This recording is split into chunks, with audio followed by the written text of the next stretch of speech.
Big boss വീട്ടിൽ ഇന്ന് jail nomination ടാസ്കിനിടയിൽ പൊരിഞ്ഞടിയാണ് നടക്കുന്നത്. നമ്മുടെ ജിസേലും അനുമോളും തമ്മിലാണ്. ജിസേൽ പറയുന്നത് ജയിലിൽ പോകുന്നത് കള്ളന്മാരാണ്.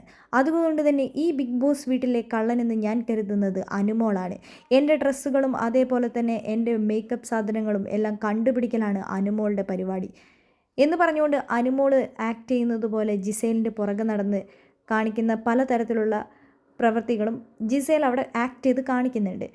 കട്ടെടുത്തു എന്നൊക്കെ പറയുന്നുണ്ട്. അതിൽ പെട്ടെന്ന് തന്നെ അനുമോൾക്ക് ദേഷ്യം വന്ന അനുമോൾ ഞാൻ കട്ടെടുത്തിട്ടൊന്നുമില്ല, എന്നെ കള്ളിയെന്ന് വിളിക്കരുതെന്ന് പറഞ്ഞ് പൊട്ടിത്തെറിച്ചുകൊണ്ട് ജിസേലിൻ്റെ അടുത്തേക്ക് വരുന്നുണ്ട്. ജിസേൽ അവിടെ ഇരിക്കുന്നുണ്ട്. പക്ഷേ ജിസേലിൻ്റെ നേരെ കൈ ചൂണ്ടി വരുന്നുണ്ട്. അവിടെ നിന്ന് കൈ തട്ടി മാറ്റുന്നുണ്ട്. പെട്ടെന്ന് നമ്മുടെ ആദില നൂർ അവരൊക്കെ ചാടി എണീറ്റ് നമ്മുടെ അനുമോളുടെ അടുത്തേക്ക് ഓടി വരുന്നുണ്ട്. ബിഗ് ബോസ് വീട്ടിൽ ഞാൻ പറയാത്ത കാര്യങ്ങൾ, ഞാൻ ചെയ്യാത്ത കാര്യങ്ങൾ എന്നെ പറയരുത്, അവൾ എന്താണ് പറയുന്നതെന്നൊക്കെ പറഞ്ഞാൽ അനുമോൾ അവിടെ ഭയങ്കര ദേഷ്യപ്പെട്ട് അത്രയ്ക്കും ദേഷ്യം ബിഗ് ബോസ് വീട്ടിൽ അനുമോൾ ഇന്നാണ് ചെയ്യുന്നത്. എന്താണെങ്കിലും രാത്രി ബിഗ് ബോസ് വീട്ടിൽ എന്താണ് സംഭവിക്കുന്നതെന്ന് നമുക്ക് കാത്തിരുന്ന് കണ്ടറിയാം. അനുമോൾ ജിസേലിനെ അടിക്കാൻ പോകുന്നത് പോലെയുള്ള പ്രമോകളാണ് പുറത്തു വന്നിരിക്കുന്നത്.